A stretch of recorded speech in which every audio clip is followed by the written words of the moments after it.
জিয়ার সৈনিক, জিয়ার সৈনিক, ক্ষমতা না জনতা, দালালি না রাজপথ।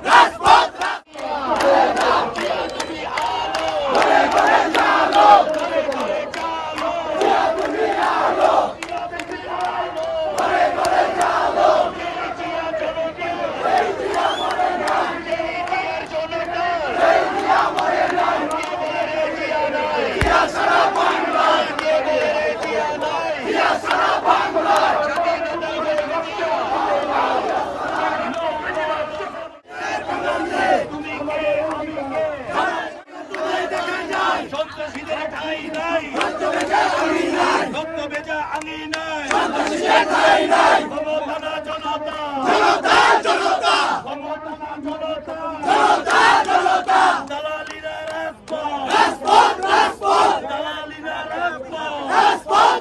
আমরা অভ্যস্ত বিগত 17 বছর এই ধরনের বিভিন্ন প্রোপাগান্ডার মধ্য থেকে আমরা বেড়ে উঠেছি। তো এগুলো আমাদের জন্য কোনো বিগ ডিল না। নারায়ণগঞ্জ এবং বন্দরের জনগণ, সর্বোপরি যারা মিডিয়াতে কর্মী আছেন, সকলেই জানেন আসলে আমাদের ক্যারেক্টার সম্পর্কে, আমরা রাজনৈতিক মন সম্পর্কে আপনারা জানেন। এই ধরনের বিশৃঙ্খলা আসলে প্রতিবাদ করাটা আমি প্রয়োজন মনে করি নাই তাদের মিথ্যা নিউজে। আপনাকে বললাম বিগত 17 বছর এগুলোতে আমরা অভ্যস্ত। বিভিন্ন সময় আমাদের বিরুদ্ধে এই ধরনের প্রোপাগান্ডা সবসময় ছড়িয়েছেন।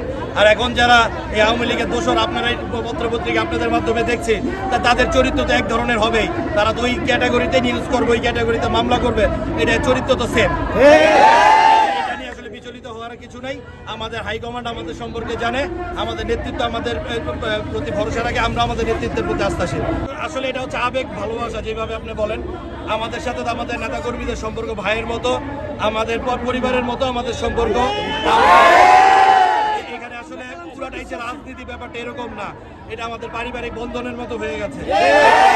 পদ পদবি বা অন্য কিছু খুব একটা বেশি মায়নে রাখে না। ধন্যবাদ।